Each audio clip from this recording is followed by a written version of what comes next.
Tell me where is your nose, this is my nose. माएँ अपना कौन सा काम कर रही होती हैं, सिर्फ कि मेरे पैरों के नीचे जन्नत है और मैंने उसको तावीज बांध दिया और मैंने उसको पराठे पका दिए। ये जो घोड़ी है मैंने इसलिए नहीं लेनी कि ये पानी से डरती है। डार्क साइड थी जो आपकी लाइफ की, उसमें फाइनेंशियल क्राइसिस ज्यादा थे। फाइनेंशियल क्राइसिस इतनी, उससे बात करिए, भूख थी बीबी। मुझे कोई शर्म नहीं आती, मैं अपना वो भूखा नंगा और अकेलापन देखती हूँ तो मुझे उससे कोई शर्म नहीं।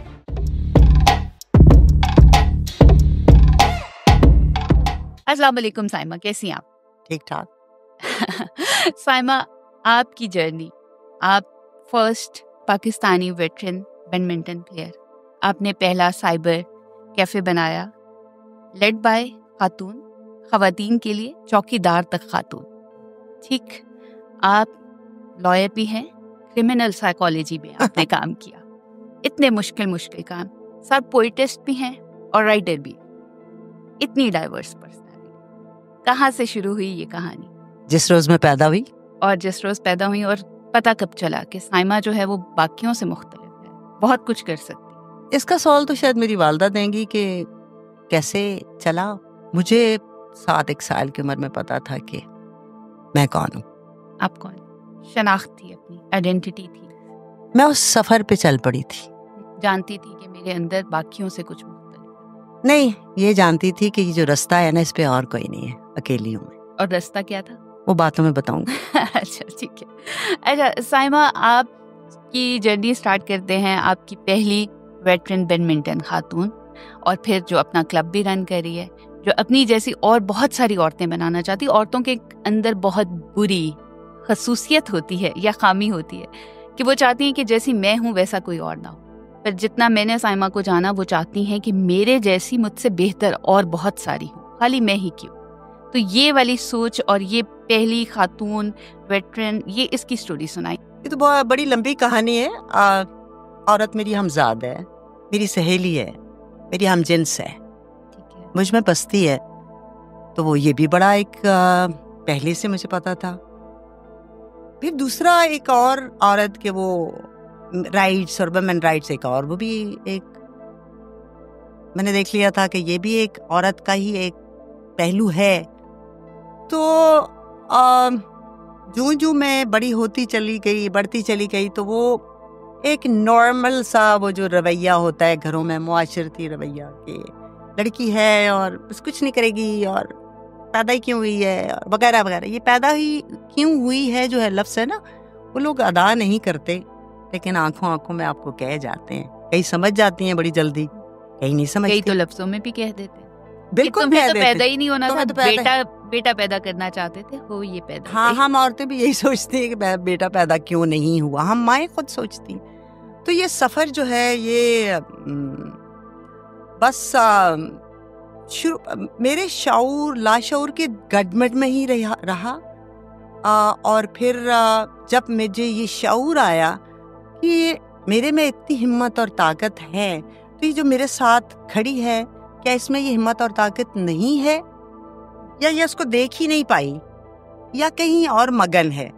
तो वो उस पे पहले तो मैंने इस पे गौर करना शुरू कर दिया, लेकिन मैंने ये देखा कि उसमें कुछ मुझसे मुख्तलिफ नहीं था, सिवाय इसके कि मुआशरती जो लगान उसको देना पड़ रहा है, रिलीजन का, सोसाइटी का, कल्चर का, फराइज का, हकूक का, अच्छे का, बुरे का, नेक का, बद का। वो तो बेचारी इतनी कोई टारगेटेड है कि वो तो अपनी तरफ देख ही नहीं सकती। वो उनसे बचाव करे, उन गोलियों से ही अपनी तरफ देखे।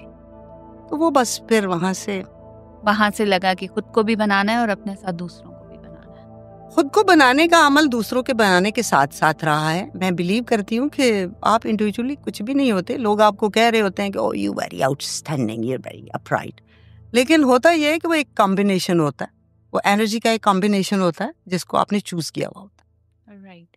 फिर आप बैडमिंटन की स्टोरी हम सुनना चाह रहे थे। बैडमिंटन तो मेरा पहले कभी भी was never my first sport. Basketball was my first sport.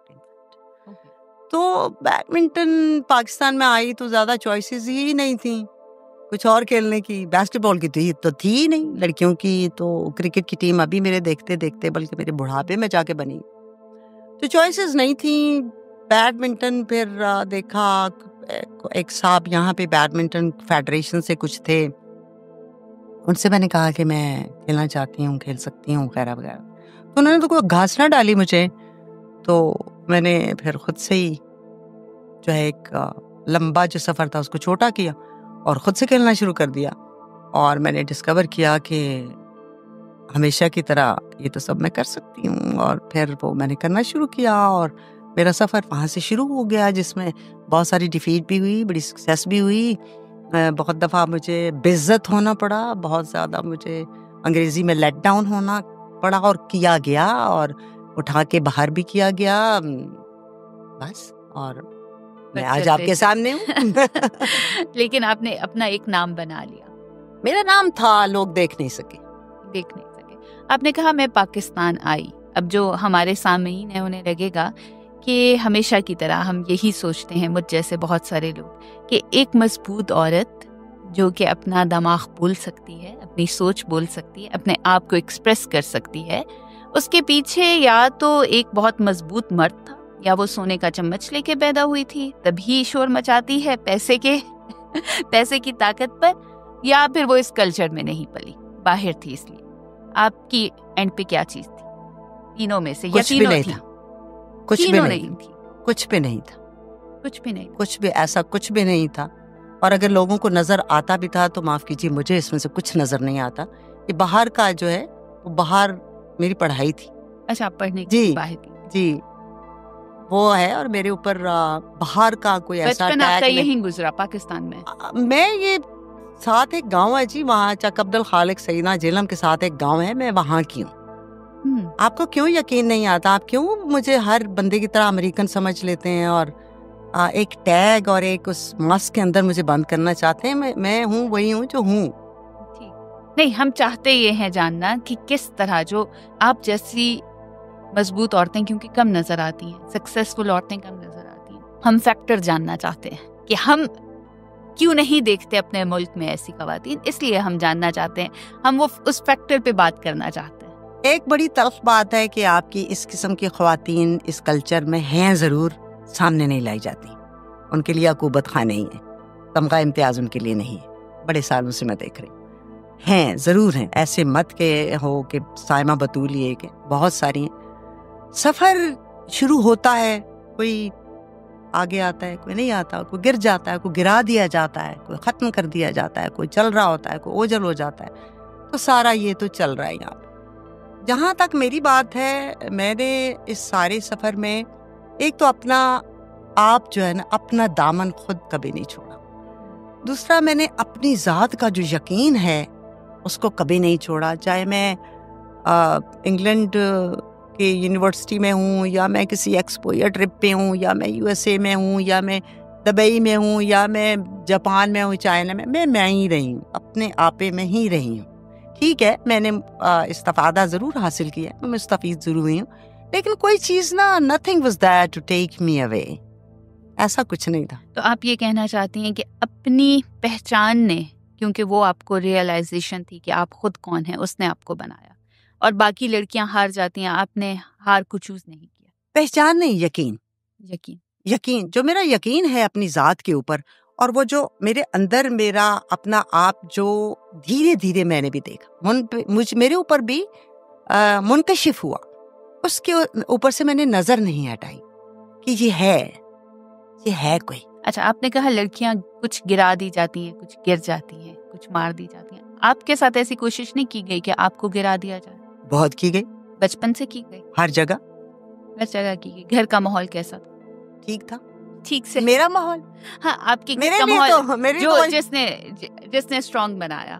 मेरे लिए तो माहौल वही था जो हर एक लड़की का होता है, वैसा ही था। सख्ती थी, लड़कियां ये नहीं करती, लड़कियां वो नहीं करती। सख्ती तो पता नहीं, लड़कियां मोटरसाइकिल नहीं चलाती, लड़कियां घोड़े नहीं भगाती, लड़की घोड़े पे नहीं बैठती, लड़की ऊंचा हंसती नहीं है, अच्छी लड़की ये होती, मैं अच्छी लड़की नहीं हूँ, वगैरह वगैरह वगैरह। हाँ, तो मेरा भी यही था, चाहे कुछ भी था।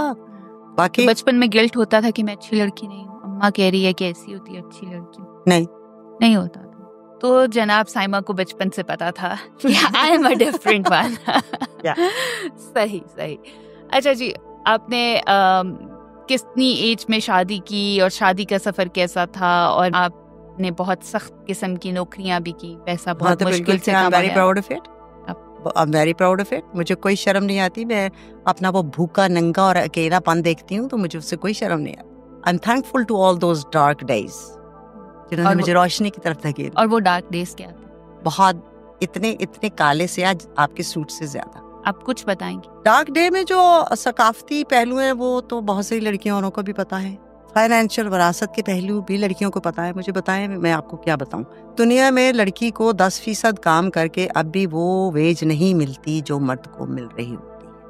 जो वो सुबह से शाम तक कमाई के चक्कर में आगे पीछे जो मर्जी है करता है, लाइसेंस टू किल भी उसी के पास है, औरत के पास वो नहीं है, अब भी नहीं। अब भी देख लीजिए कि एक मॉडर्न दुनिया में इलान मस्क जो बना रहा है वहाँ पे सारे रोबोट, बल्कि बहुत सारे रोबोट फीमेल हैं। तो किसको खुश कर रहे हैं आप? मर्द। तो डार्क साइड थी जो आपकी लाइफ की, उसमें फाइनेंशियल क्राइसिस ज्यादा थे या कल्चरल प्रेशर ज्यादा? हाँ, फाइनेंशियल क्राइसिस इतनी, उससे बात करिए, भूख थी बीबी, सीधी भूख थी। हाँ, फाइनेंशियल क्राइसिस किसको कहती है? क्राइसिस तो होती है जिसके पास बहुत पैसे हों और उसका कारोबार तबाह हो गया हो।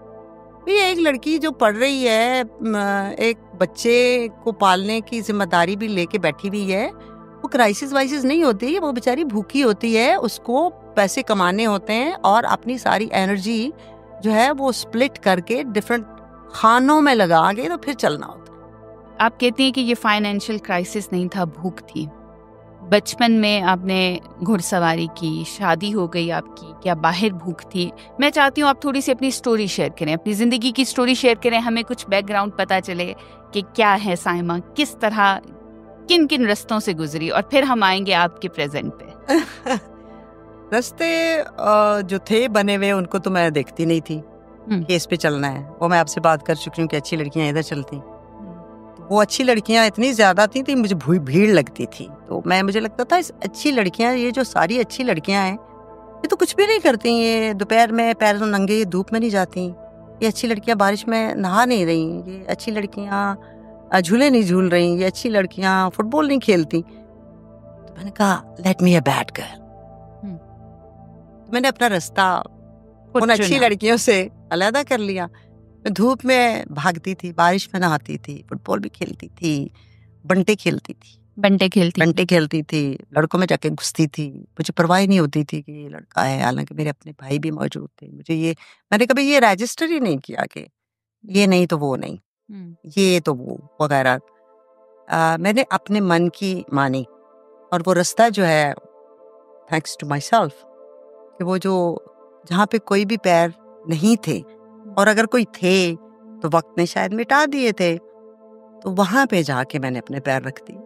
तो आपके पैरों के नीचे से जमीन नहीं कोई खींचता था? अम्मा नहीं कहती थी घर बैठ जाओ? अरे वो तो बहुत, अब्बा नहीं पाबंदियां लगाते थे? रोज हर लम्हा मैंने ये क्यों नहीं किया? मेरे सामने मेरे लिए ए ग्रेड लेना जरूरी था और मेरे भाई का फेल हो जाना जो था वो ठीक, मेरे सामने था ये सब कुछ। उसका मेरे सामने ही वो जो है वो आंख का तारा है। तो मैं आपको एक बात बताऊं तो मेरे बिरादरी से ही हैं सैयद ज़मीर जाफरी, उन्होंने अपनी शायरी में ये लफ्ज़ इस्तेमाल किया तारा से। तो मैंने ये लफ्ज़ बहुत छोटे होते हुए खुद कहा था, जो बाद में उन्होंने कहा कि ये मैंने उस वक्त तुमसे सुना। तो वो मैंने अपने देखा भाइयों को, वो हमारी आंख का तारा था। ऐसा मेरी आंख का तारा है। तो मैं जाके अपनी माँ के पास बैठी और मैंने पूछा ही नहीं कि मैं कौन। मैं कहा अम्मा मैं आपकी आंख की ना तारी हूँ। तो वो तारी लफ्ज जो है वो देख लें कि 7 साल की बच्ची ने तारी लफ्ज अपने लिए खुद घड़ लिया था। वो फिर बाद में सैयद ज़मीर जाफरी की शायरी में भी आया। तो इस तरह फिर मेरा सफर था। और तो कॉलेज स्कूल में एक्सेप्टेंस थी? घर में तो चलो समझ लिया कि अम्मा अब्बा ने पाबंदियां लगाई, आपने कहा नहीं मैं हूँ। तो स्कूल और कॉलेज में भी ऐसे बच्चों को एक्सेप्ट नहीं किया जाता जो सवाल करते हैं, तो कहते हैं मैं खड़ा हूँ। बिल्कुल ऐसा हुआ है मेरे साथ, स्कूल में भी ऐसा ही हुआ है।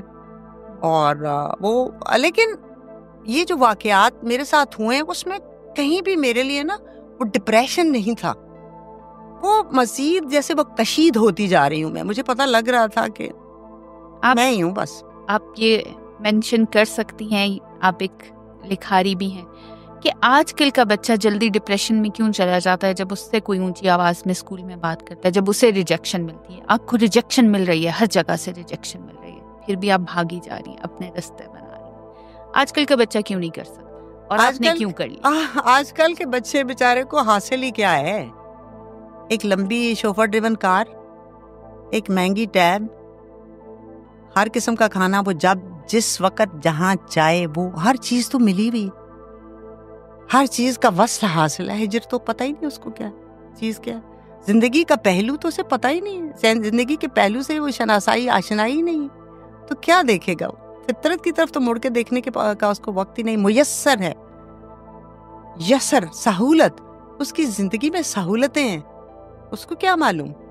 और ऐसे बच्चे पे जब थोड़ा सा हल्का सा भी कोई एनवायरनमेंट चेंज आ गई तो उसको फिर कोविड ही होगा, इससे कम कुछ नहीं हो सकता। You're right.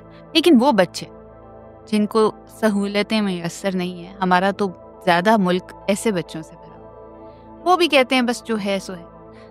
वो जो है सो है, उसमें उनका जवाब तो वही बच्चे या उनकी माएँ देंगी। लेकिन मेरा ख्याल है कि माएँ कहाँ गलती करती हैं, पेरेंट्स कहाँ गलती करते हैं, मुआशरा कहाँ गलती कर रहा है? माएँ बेचारी कहाँ गलती करती हैं? क्या वो पैदाइशी माएँ होती हैं? वो पैदा ही माँ होती है क्या बेचारी? क्या माँ की गलती से क्या मतलब? अजीब वो लफ्ज़ है, माँ ने गलती कर दी, मदर्स गिल्ट, ये क्या होता है? मैं भी एक माँ हूँ, सारे गलती करते हैं, हर कोई करता है, माँ पकड़ी ज्यादा जाती। उन बच्चों की आप क्या समझती हैं, उनके लिए क्या मैसेज है आपका, जो छोटी छोटी ठंडी गर्म हवा लगने से जो है कहते हैं कि अब हम में हिम्मत नहीं है बाहर निकल के कुछ करने की? उन बच्चों को मैं कुछ कहना नहीं चाहती, उनकी माओ से, उनके वालिदैन से, उनके माहौल को संवारने और बिगाड़ने वालों के लिए शायद मैं कुछ कह सकूं कि जिसमें आपने रखा है इसको, उसमें इसने यही कुछ होना था, तो वो जिसमें रखा है इस टहनी को, ये गुलाब की है या मोतिये की है, तो आपको पता था। ये बंद गोभी का फूल है, ये धनिया, ये तो आपको पता था ना। आपको एनवायरनमेंट ऐसी क्रिएट इसके लिए करनी चाहिए थी, तो आपने नहीं की। आपने समझा कि सारे ही गुलाब के फूल हैं, आपने सारे समझे कि बेर के दरख्त हैं, तो फिर आपने फिर उनको वो समझते हुए फैसला नहीं किया उनकी अफजाइश में, उनको पालने में। तो फिर वो यकरंगी नस्ल तो फिर बर्बादी की तरफ ही जाती। वापस जाते हैं आपकी जवानी पे, और अब जनाब जवानी स्कूल कॉलेज टीचर किस तरह आपको ट्रीट करती थी? प्राइड थी आप उनके लिए? नहीं। क्या थी? चैलेंज एज ए चैलेंज लेती थी? कोई तो आता होगा, कहता होगा कि या सब एक जैसी थी, किसी ने तो सहारा दिया होगा कि नहीं साइमा, ये सहारे वाला बेस्ट, सहारे वाली नौबत नहीं आई। सहारा तो वो होता ना कि मैं गिर रही हूँ शायद, नहीं। हाँ, एक अल्लाह खली के रहमत करे, मकसूद साहिबा थी हमारे गांव में, उस्तानी मकसूद कहते थे उनको, और मैं बहुत छोटी बच्ची थी। तो अभी मैं किताबों का शगफ इतना ही था कि पढ़ा लिखा घर था, वालदा किताबें हमारे घर में बहुत थी। तो वहाँ पे कोई गर्मियों की छुट्टियों में हम गांव गए, तो मेरी बड़ी बहनें भाई वगैरह वहाँ उनके पास कोई पढ़ने के लिए, अब ट्यूशन कहा जाता है, उसको कहा जाता कि सबक हासिल करने जाना है। तो वो सबक हासिल करना ज़रूरी नहीं होता था कि आप वो 2+2 और ये देखें, तो सबक का मतलब होता था कि बुजुर्गों में जाके बैठ जाना। तो वो मेरी वालदा भी इस बात पे थी कि मैं भी जाऊं, तो मैं स्कूल उस वक्त नहीं जाती थी। तो मैंने क्या किया कि मैंने देखा कि सारे बहन भाई अपनी किताबें जो भी था वो तख्तियाँ वगैरह उठा के लेके जा रहे हैं। तो मैंने अपने माँ के सराहने से अखबार उठाया और उसको हाथ में पकड़ लिया, और बड़े फख्र से मैं जा रही हूँ उनके साथ। तो उस्तानी मकसूद साहिबा मेरी ज़िंदगी की वो उस्तानी साहिबा थी, जो मेरी उस्तानी तो नहीं थी, लेकिन मुझे लगता था कि ये है उस्तानी। अच्छा। तो मैं भी बड़ी मोहब्बत से बड़ी, और वो मोहब्बत आज भी मुझे याद है, वो गर्मी मुझे आज भी याद है। वो भी बहुत गर्मी से मेरी तरफ आई, और धीरे से ना वो मतलब जिसे अननोन, साथ वाले को पता ना लगे लेकिन मुझे पता था। मैं बड़ी कॉन्शियस बच्चा थी। उस अखबार को उन्होंने लिया, साथ वो अपना काम कर रही हैं, उसको काटा, सुई धागा लिया और उसको परोया, उसको किताब की शक्ल दी, उसने कहा ये लो। वो जब फौत हुई थी ना, जिंदगी में जब मैं उनके सामने जाती थी, मैं बाहर की यूनिवर्सिटियों में भी पढ़ी हूँ, मैं उनके सामने बैठती नहीं थी। मेरे भाई के जनाजे पर वो तशरीफ लाई तो मैं उस हालत में भी उठ के खड़ी हो गई थी। तो वो जो थी, उन्होंने वो शफीक खातून थी जिन्होंने मुझे बताया था कि किताब क्या होती है, अखबार और किताब का फर्क कैसे होता है, ये बनाना क्या होता है, किसी को ट्रांसफॉर्म कैसे करते हैं। उसी अखबार से उन्होंने एक किताब बना के मेरे हाथ में दी। तो वाकया मुझे याद है। और अब आप ये करेंगे, अब आप ट्रांसफॉर्म शायद मेरे शऊर में ये सब कुछ आया है, लाशऊर में आया है, बिल्कुल आया। आप अपने बैडमिंटन क्लब में यू टोल्ड मी कि मैं ट्रांसफॉर्म करती हूँ, मैं सिर्फ खिलाती नहीं हूँ बच्चों को।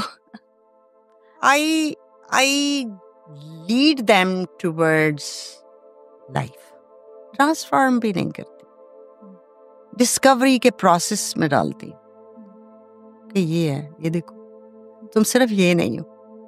आपसे माएँ घबराती हैं बहुत, अपनी बच्चियां छोड़ते वक्त कि भाई कल को सरफिरी ना बन जाए? हाँ घबराती है। हाँ, कुछ नहीं घबराती, कुछ अब भी घबराती, आवारा ना हो जाए, निक्कर पहन के खेलने न लग पड़े कहीं, कि हर ऊंचा कहका ना लगा दे, खड़े खड़े किसी की बेइज्जती ना कर दे, सर उठा के बात ही ना कर ले, अपने आप को पहचान ही ना लेके।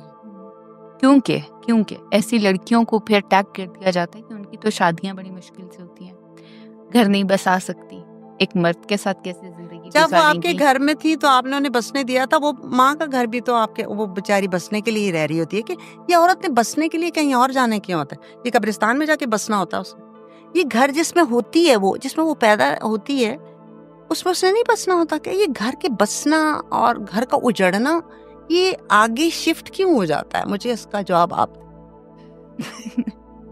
मैं तो स्कॉलर नहीं हूँ।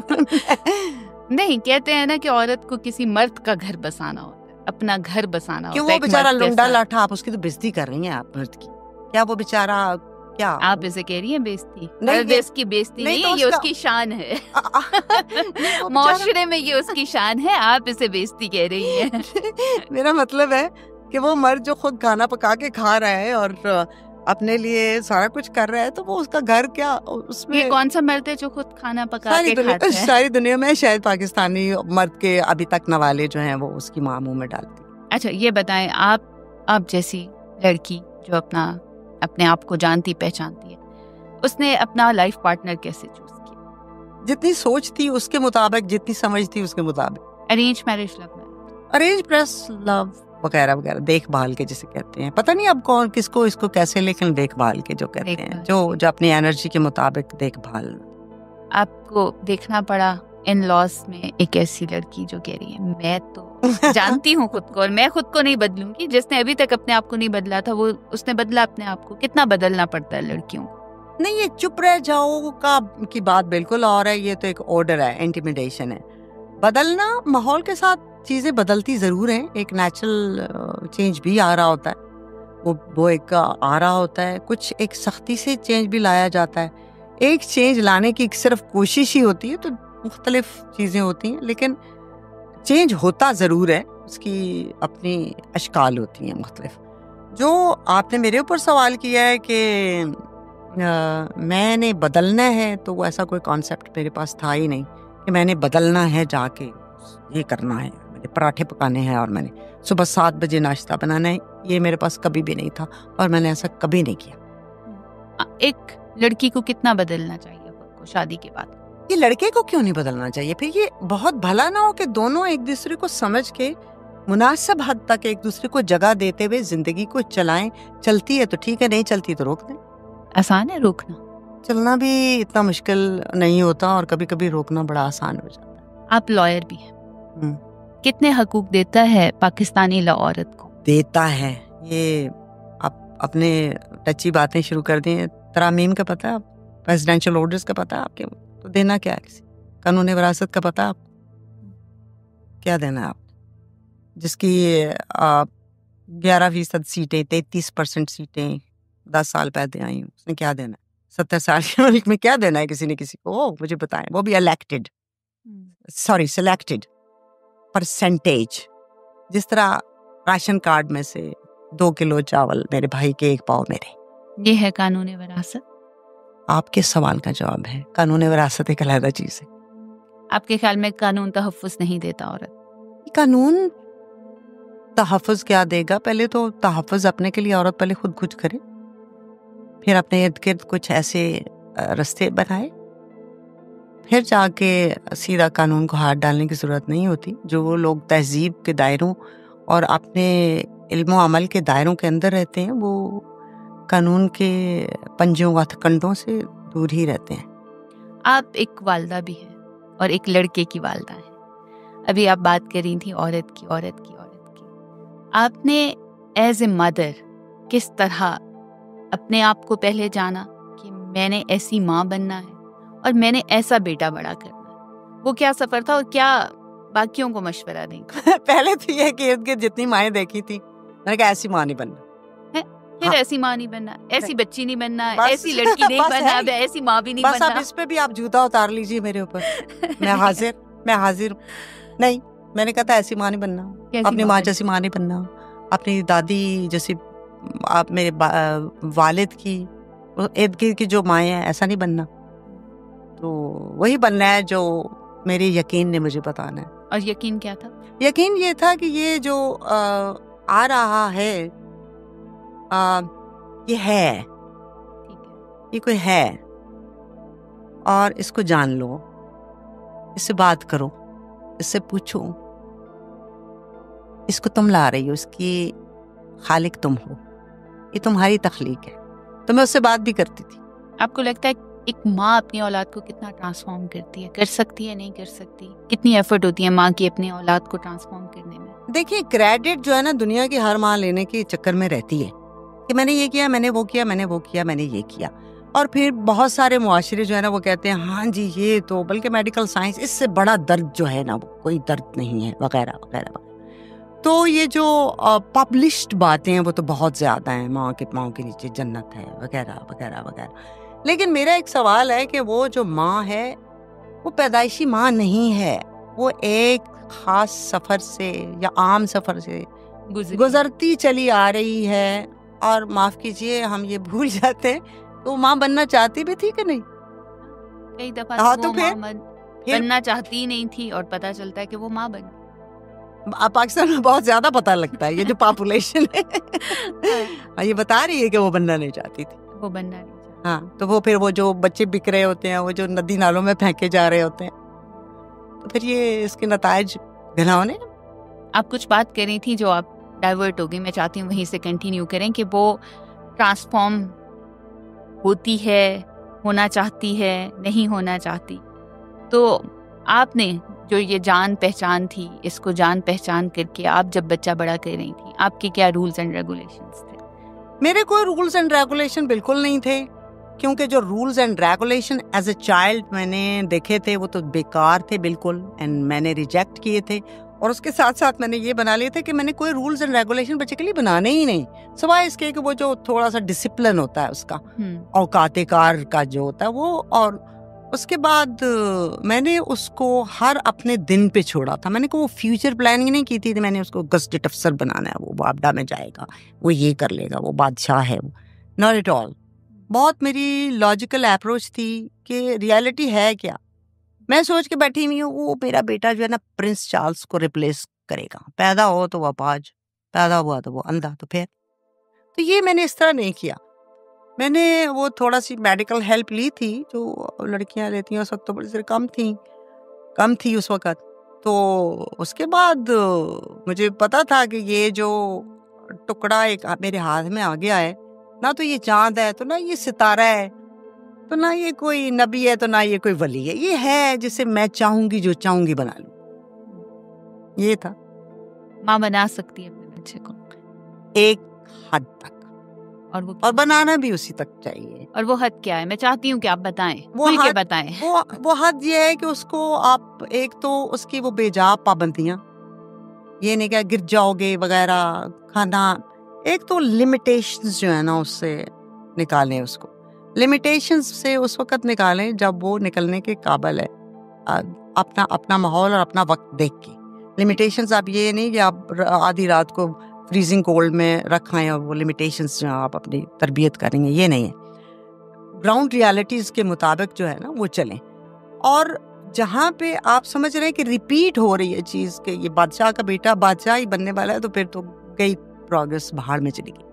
तो बेहतर है कि फिर आप उसको एक तो उसको जो नेचर में, अभी मैं आपसे एक बात कर रही थी कि नौज़ायदा बच्चा देखें तो किस तरह हाथ पैर चलाता है, और इसकी बहुत सारी आपको होली बुक से लेके बहुत सारी किताबों में भी बहुत कुछ मिलेगा। और खुद आप अपने बच्चे देख लें तो उसको ना हम आप बांधना शुरू कर देते हैं, रैप अप द चाइल्ड, उसको ये पहना दो। वो आपको बता रहा होता है रो रो के, चीख चीख के कि मैं भागने दौड़ने के लिए आया, मैं कुछ करने के लिए आया हूँ यहाँ पे। और आप उसको गर्मी, आपको चूंकि गर्मी लग रही होती है तो उसको गर्मी लग रही है, आपको चूंकि सर्दी लग रही होती है तो आप उसको सर्दी बांध रहे होते हैं ना, तो मेडिकली आप उसको चेक करा रहे होते हैं ना, कोई देख रहे होते हैं। वो जो एक चल रहा है ना भेड़ चाल के, इसको ये करना है, टांगे बांध दो, टांगे सीधी होंगी, अल्लाह अकबर। मतलब क्या वो टेढ़ा खुदान खास्ता पैदा हुआ है क्या? किसने बताया है, डिफाइन किसने किया है कि इसकी टांगे सीधी बांध देने से और सर भी बनाना हो? हाँ जी, वो सर भी बनाना। देखिए मेडिकल साइंस तो कहती है कि एक बोन हम में से हर एक की, मेरी, आपकी, आपके बच्चों की भी अभी तक जो तहकीक है वो नहीं होती, जो वक्त के साथ बन जाती है। उसमें अगर कोई ऐसी मिथ है तो हुआ करेगी, वो होती होगी, मिथ्स भी होती हैं। लेकिन मैंने ऐसा कुछ नहीं किया कि उसको हाथों में लेके सर बनाओ और पता नहीं। लेकिन पूछने का मकसद ये था कि जब हम इस तरह बच्चे को रैप कर देते हैं, उसको मुख्तलिफ तरीकों से पालने की कोशिश करते हैं, तो क्या साइकोलॉजिकली भी वो उस बच्चे को चेंज कर रही होती है, या ये सिर्फ एक फिजिकल प्रोसेस है? कोई माँ चाहे तो बांध दे, कोई चाहे तो ना बांध दे। देखिए आपकी ये पानी का गिलास है ना, इसमें ये पानी है, ये है गिलास, लेकिन अगर ये गर्म है, इसको हाथ लगाएं, ये गिलास भी थोड़ा गर्म हो जाएगा। ये ठंडा है ना, गिलास भी थोड़ा ठंडा हो जाएगा। तो आपका जिस्म क्या है, मैसेज कहाँ से आ रहा है, न्यूरॉन क्या है आपका लाशऊर क्या है, मैसेजेस कहाँ जा रहे हैं, ये लिंक कहाँ है, तो वो तो आपके दिमाग से ही है। तो आप उसको बता रहे हैं कि हाँ जी आ गए हो ना, बिस्मिल्लाह अभी बताते हैं। तो अब कैद शुरू हो, बहुत सारे में ही रहना है, बिल्कुल बहुत सारे हदों में ही रहना है। हाँ, हदें आपने डिफाइन कर दी है उसकी, ये गर्मी है, ये सर्दी है, ये फलान है, ये दिमाग। आपके सामने जानवर का बच्चा है, उसकी कोई हद नहीं होती, अभी भी उसकी कोई हद नहीं होती। तो इंसान का बच्चा जो है वो क्या बेचारा। अच्छा, दोबारा आते हैं आपके बैडमिंटन पर और स्पोर्ट्स पर। कितना जरूरी है एक लड़के के लिए स्पोर्ट्स में जाना? स्पोर्ट्स कितनी जरूरी है जिंदगी के लिए? आपका तो पैशन जिंदगी है, इतनी जरूरी है, क्यों? जीना चाहते हो तो है, नहीं तो बैठ जाओ। वजह जानना चाहती हूँ, आपकी नजर में क्या वजह है? आपकी एनर्जी रिजोविनेट भी होती है, उसको ताज़ा तरीन होना भी होता है। तो मेडिकल साइंस पढ़ लें या कुछ भी, मेरे सामीन आप समेत सबको बड़ा पता होगा कि ताजगी चाहिए। तो वो ताजगी जो है ना, वो आपकी वो जो फटा पुराना अंदर की तोड़ फोड़ है, जो आपकी अननोइंगली हो तो रही है, हर लम्हा हो रही है, तो उसको उतार फेंकने का काम सर्जरी नहीं करती। आप तेज भाग के देखिए, पसीना आएगा तो क्या होगा, आपके फासद सारे मादे जिस्म से बाहर, और फिर वो हर जगह, हर एक सेल में पूरा एक इंसान है, तो वो उसमें फर्क तो पड़ेगा, असर भी पड़ेगा। और जो ही आपने वही सब कुछ उसमें बंद रख दिया जोहड़ की तरह, तो उसमें बदबू आना शुरू हो जाए, बीमारियां, जरासीम, सब कुछ उसी में। क्योंकि वो जो यम बयम तब्दीली है इंसानी जिस्म के अंदर, वो कुछ तो कुदरती हमने मान लिया तरीके हैं अखराज के, जो हम नेचर के साथ कर रहे हैं। लेकिन एक अखराज की या 2-4 तरीकों के बाद कुछ अखराज ऐसे हैं जिसके हरकत करनी पड़ती है। तो इतनी जरूरी है, इतनी ही जरूरी। और आपने लोगों को चेंज होते देखा, ट्रांसफॉर्म होते देखा स्पोर्ट्स के? हाँ। कहाँ से? एक बंदा अंधेरे में है, तारीकी है उसके इर्द गिर्द, कुछ समझ नहीं आ रहा, अपनी जिंदगी को बदलना चाहता है, कहाँ से शुरू करें? बस वहां से वो शुरू हो गया है, जो उसने सोच लिया है कि मैंने बदलना है, शुरू हो गया है वो। जब आप सोचते हैं तो बदलाव आना शुरू। हाँ, लेकिन ये भी एक लिमिट है कि आप बस सिर्फ वो शेख चिल्ली वाले ख्वाब ही नहीं देखे। अच्छा, वो गीदड़ की एक मिसाल है ना कि जब बारिश होती है तो वो सर्दी में कहता है कि मैं शाम को ना, आज शाम को तो मैं जरूर घर बनाऊंगा, चूंकि सर्दी लग रही होती है। तो वो शाम में फिर सर्दी भी शदीद हो जाती है, और कहते हैं कि गीदड़ रात को जरा ज्यादा मनचला हो जाता है, वो मनचली हरकतें करने लग पड़ता है। फिर अगले रोज को तो गीदड़ बेचारा ऐसे ही रह जाता है। तो ये भी जरूरी है कि आप सोच के साथ थोड़ा सा अमल करें, और अमल थोड़ा नहीं, अमल साथ चलाएं, थोड़ा सा नहीं, काफी अमल करें। अवामिल की जरूरत है, सोच के साथ उसको बांध दीजिए। उसको नत्थी करना जरूरी नहीं है कि बस स्टेपल कर दिया आपने, लेकिन उसको उसका एक तसलसल रखना जरूरी होगा। आप उसके साथ बढ़ोतरी पैदा होगी। आपकी प्रोफेशन पे आते हैं। आपने बड़ा मुश्किल प्रोफेशन चूज किया, लॉ का, फिर क्रिमिनल साइकोलॉजी। एक औरत, पाकिस्तानी माशरे की औरत, और इतनी अच्छी औरत है पाकिस्तानी माशरे में, मुझे ही देखना ये बार बार पाकिस्तानी माशरा, इतनी अच्छी भी औरतें हैं। उन्हीं की तो बात कर रहे हैं हम। आइए तो लॉयर, कितनी मुश्किलात थी, कहाँ दिल को दुख लगे, कहाँ लगा कि बस अब तो मैं पाकिस्तानी औरत की जो है ना जिंदगी बदल दूंगी, मैं ऐसे लॉ पास कराऊंगी, या कहीं ऐसे लगा कि यार क्या है? ऐसा दीवानापन कभी नहीं आया कि मैं ये कर दूंगी और मैं ये कर दूंगी। मैंने आपसे पहले अर्ज किया कि मैं ग्राउंड रियलिटीज देख रही होती हूँ, लॉजिकल। मैं कोई मूंगफली का बूटा तो हूँ नहीं कि मुझे समझ नहीं आ रही थी। मुझे बिल्कुल पता है, और मुझे ये बिल्कुल ये करने वाली उसमें बिल्कुल मैं कभी नहीं रही। मेरी जितनी भी ताकत है, जितनी भी मेरी एनर्जी है, जितनी भी मेरी खूबसूरतियाँ और मेरा हुस्न है, थोड़ा सा मख्फी भी है और सीक्रेट भी है। तो फिर लॉ की लाइफ कैसी थी? बस ठीक थी, जिस तरह यहाँ पे वो थड़ेबाजियाँ चल रही होती हैं, और वो सियासतदान, ये कौंसल है, और ये इसका फलान है, दमाग है। क्रिमिनल साइकोलॉजी में कोई बहुत ऐसा, इधर तो कोई एक्सपोजर ही नहीं था, पता ही नहीं होता है क्या, पता ही कोई नहीं। आप 2-4 साल पहले कोई पता लगा है फोरेंसिक क्या चीज है, वो भी उसकी एविडेंस कैसे होती है, वो लफ्ज है कहाँ से आया है, अब तो शायद पता लग गया हो थैंक्स टू गूगल, लेकिन उस वक्त नहीं था। कोई ऐसा वाकया, किसी ऐसी खातून का ऐसा वाकया आया हो लॉ के अंदर, कोई ऐसा केस आया हो जिसको हिला दिया? बहुत सारे हैं। हिला तो नहीं दिया, एज ए प्रोफेशनल हिली तो मैं नहीं हूँ। अगर मैं हिल जाती होती तो बेचारी भी हिल ही जाती, तो रेमेडी तो मैं दे नहीं सकती थी। तो वो फिल्मी तरीके तो मुझे नहीं आते, क्योंकि मैं फिर उसके साथ शिफा के लिए काम करना होता है, उसकी बेहतरी के लिए काम करना होता है। तो मैं खुद ही गिर जाऊंगी तो फिर वो कहाँ से क्या लेगी। तो उसमें स्ट्रांग और स्ट्रेंथ होना हर काम में, और स्पेशली फिर जब चैलेंजेस बड़े हैं तो फिर आपकी ताकत भी बड़ी होनी चाहिए। बहुत सारे वाकयात हैं, कोई एक जिसका बहुत लोगों की सीक्रेट्स हैं, लोगों के। आप नाम लिए बगैर वाकया बता सकती?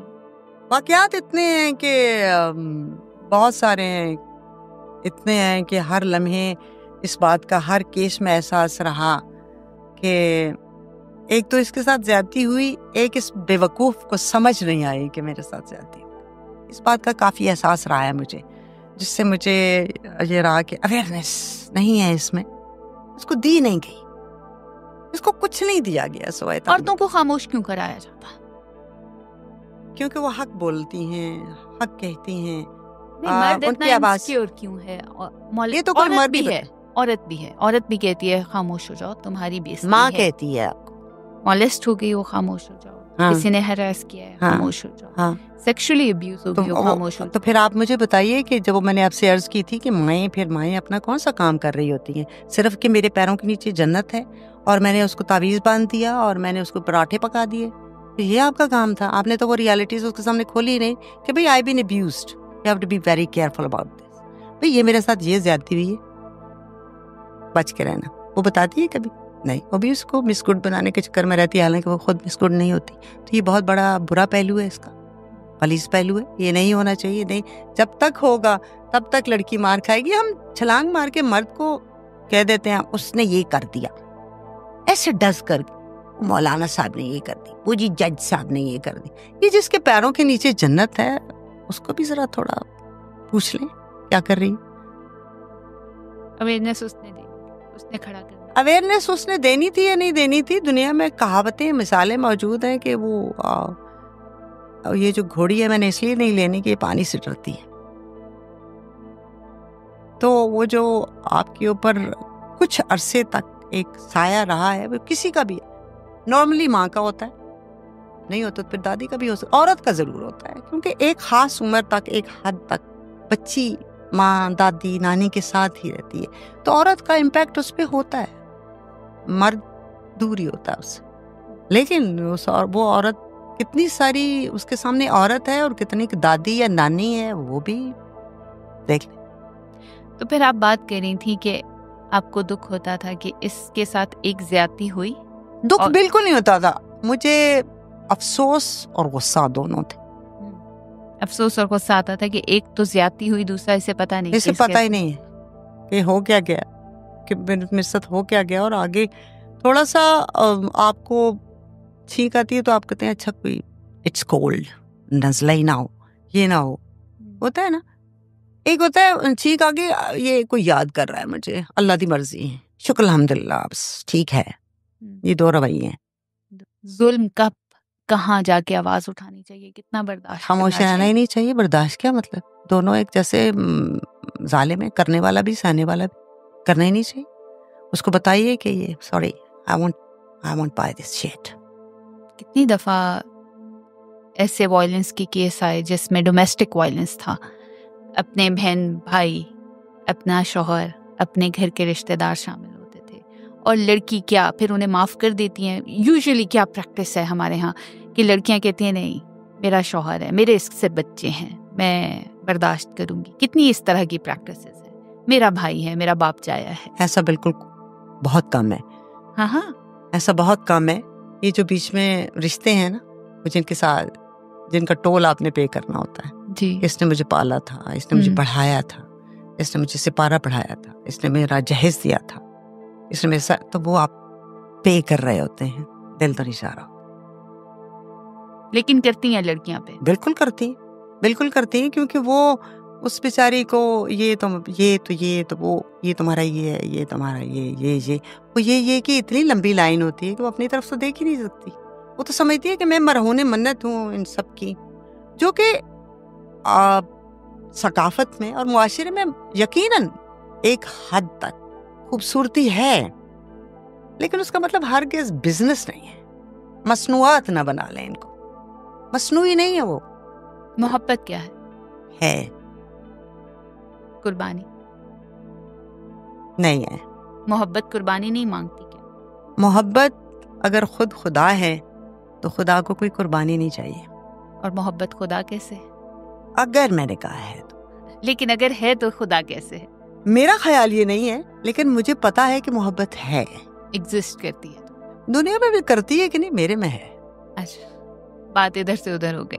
ख़वातीन आती हैं, उन्हें अपने राइट्स का नहीं पता, उन्हें नहीं पता कि हमने अपने लिए क्या करना है। आप फोरेंसिक ट्रेनर भी रही हैं, आपको क्या लगता है कितना ज़रूरी है, कितना ये जो ट्रेनिंग दी जाती है और इस तरह के इदारे हैं, ये कितने जो क्राइम्स हो जाते हैं उनकी सही जजमेंट के लिए काम कर रहे हैं? तफ्तीश की बात करती हैं आप? जी, तफ्तीश में हर चीज़ काम कर रही होती है, लेकिन अदारों की बात करें तो वो तो उनका एक ड्राफ्ट होता है, बस उसके अकॉर्डिंग जाना होता है, उससे तो आगे पीछे कोई जा ही नहीं सकता। ड्राफ्ट पहले से मिला होता है, ऐसे चलेंगे ऐसे चलेंगे ऐसे चलेंगे, ऐसे होता है, और उसके बस उसकी खाना पूरी हो जाती है, जो भी होती है, मुनासिब गैर मुनासिब, सही साथ झूठ कोई होती है।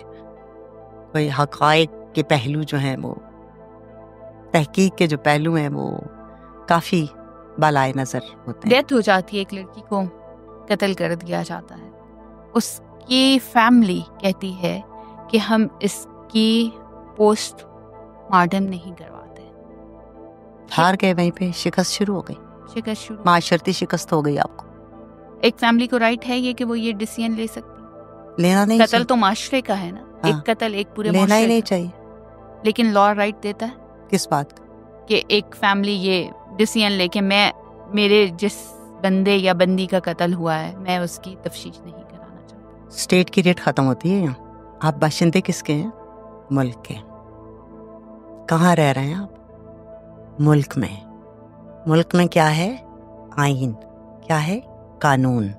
उसके मुताबिक हैं आप। फिर आपकी प्राइम मिनिस्टर बेनजीर साहिबा, उनका पोस्टमार्टम नहीं करवाया गया, स्टेट खामोश रही, क्यों नहीं करवाया गया?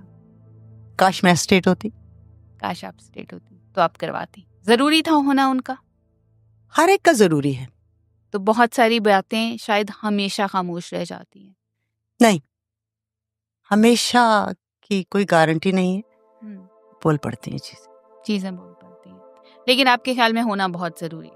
तफ्तीश कानून की बात जब तक है तहकीक तफ्तीश जरूरी।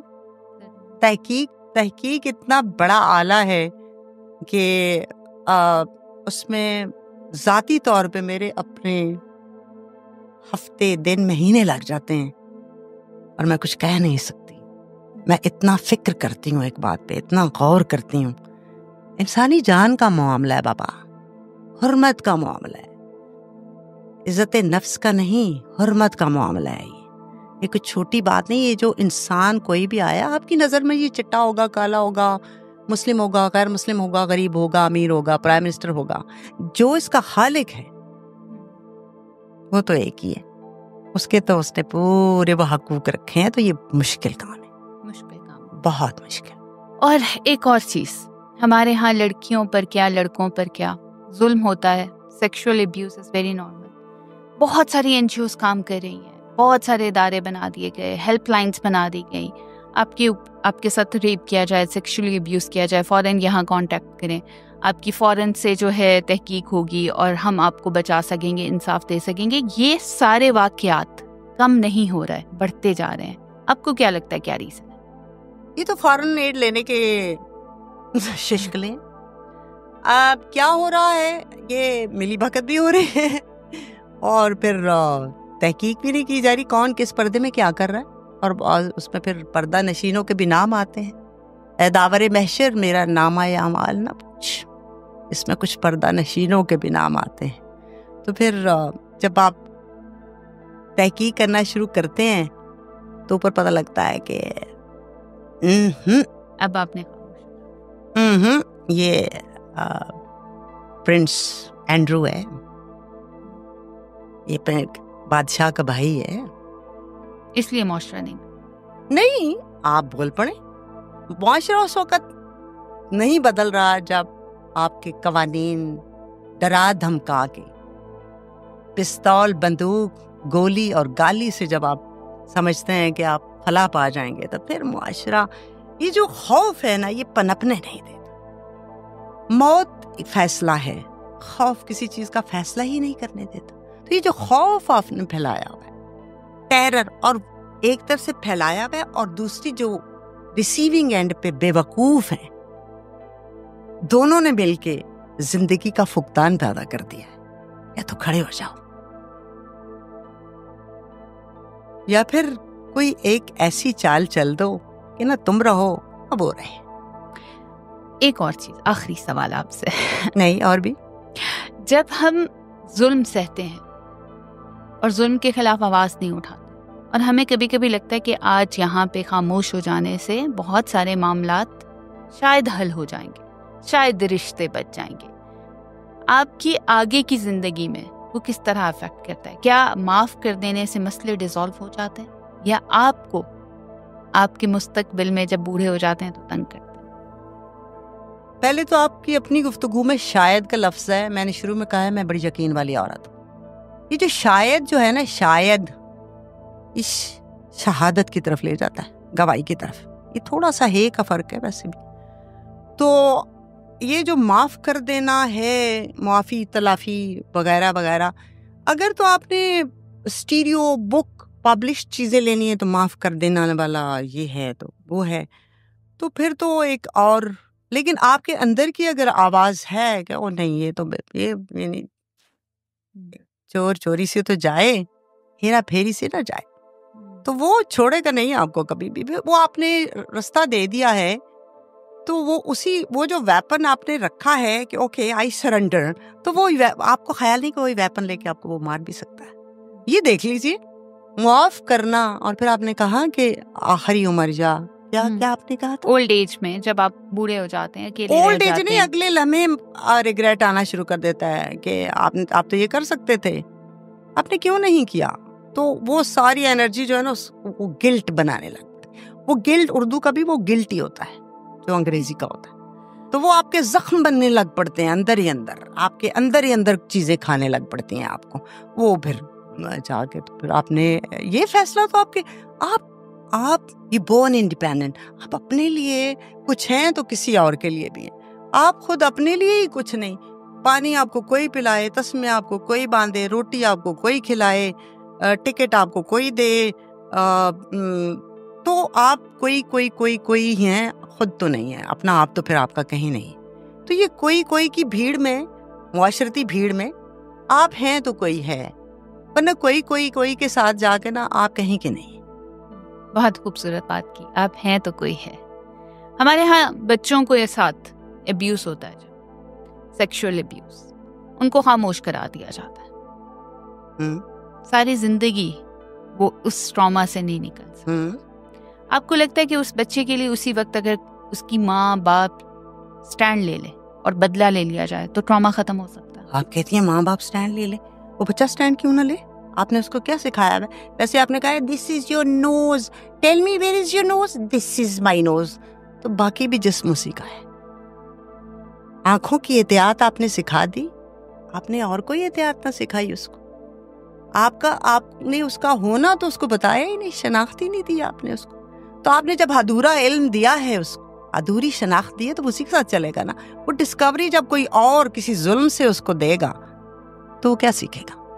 और वो निशान सारी जिंदगी रह जाए। जाहिर है वो जो आपने बड़े हुस्न से सिखाया था, okay where is your nose, तो आपके बच्चा हाथ लगाता। आपने देखा हो how many eyes you have, अंग्रेजी पे इतना भी नहीं पूछते कि आंखें कहाँ हैं, जिस्म किसे, तो वो फिर माँ बड़े फख्र से देखते, सी ही नोज किसी को भी। तो वही माँ या वही बाप या वही बहन भाई या वही आगे पीछे फिरते बशर इंसान रिश्ते, उसको क्यों नहीं बताते कि वो कौन है? कौन की शनाख्त जरूरी, उसकी शनाख्त जरूरी है कि वो कौन है। वो उस शनाख्त की बात हो रही, शनाख्त, आइडेंटिटी की बात मैं नहीं कर रही, मैं शनाख्त की बात कर रही कि शनाख्त क्या है उसकी, वो तो नहीं बताते आप। तो आपने उसको बताया ही नहीं, तो फिर आप बैठ के किस लिए रो रहे हैं, उसको इल्ज़ाम दे रहे हैं, उसको इल्ज़ाम दे रहे हैं। फिर वो बाहर से कोई एनजीओ आती है, अंदर से वो आपके यहाँ शर्म हया और बेपर्दगी वाहियाती और पता नहीं क्या क्या फतवों का तक आ जाती है बात कि उसको ये सिखाया क्या एक लफ्ज़ है यहाँ पे, सेक्स एजुकेशन। ये इतना भारी लफ्ज़ बोलने की ज़रूरत ही क्या है? इतने अहले ज़ुबान बैठे हैं, इतने पता नहीं उर्दू अदारा फ़नून क्या कुछ है, तो क्या कुछ ऐसे लफ्ज़ इस्तेमाल नहीं हो सकते? क्या बनाए? मैंने भी तो तारी बना लिया था, बनाया नहीं जा सकता। टीकू भी तो बना लिया, एक टीका था जिससे बच्चे डरते थे, टीकू से बच्चे नहीं डरे। तो क्या ऐसा नहीं हो सका? क्या हमने बाहर की एनजीओ से अमेरिका और छलांग मार के सीधे अमेरिका, सेक्स फ्री सोसाइटी, यहाँ ये हमारे जो है ना वो कल्चर इनसे मिलता है, तो उनसे क्या हम फारसी, टर्की, उर्दू, पंजाबी, फारसी में कोई लफ्ज़ ऐसा इस्तेमाल नहीं कर सकते? क्या हमने सीधा बच्ची हरासमेंट की तरफ ले, हरास भी उर्दू का ही लफ्ज़ है, हरास क्रिया है, वो हरास भी वो हैरेसमेंट बन गई है। तो वो क्या हमारे मुआशरे ने जब लफ्ज़ी तख्लीक अपने बच्चे के लिए नहीं किया तो वो तरबियत कहाँ से तख्लीक करेंगे? बहुत ज़्यादा जो है ना झंझोड़ देने वाली बातें आपने की। टाइम कम है हमारे पास, इशारे हो रहे हैं कि वक्त कम है। आखिरी मैसेज कोई आज का आप देना चाहिए, आज की गुफ्तगू का? मेरा कोई मैसेज आखिरी नहीं होता, मैं हवा की तरह चलती फिरती रहती हूँ। मैं चलना उड़ना आगे बढ़ना पसंद करूँगी। मेरा आखिर कोई चीज़ ही नहीं, मैं क्या पैगाम दूँ? कोई पैगाम, जियो जिंदगी जीने के लिए। Thank you so much Saima. I wish हमारे पास और टाइम होता, हम बातें करते जाते और जानते, आपकी दाना बातों से और फ़ायदा उठाते। बहुत शुक्रिया आने का। दोबारा हम आपको किसी पॉडकास्ट पे दोबारा इनवाइट करेंगे। Thank you so much everyone. मिलते हैं दोबारा किसी ऐसी पॉडकास्ट में। अल्लाह हाफ़िज़।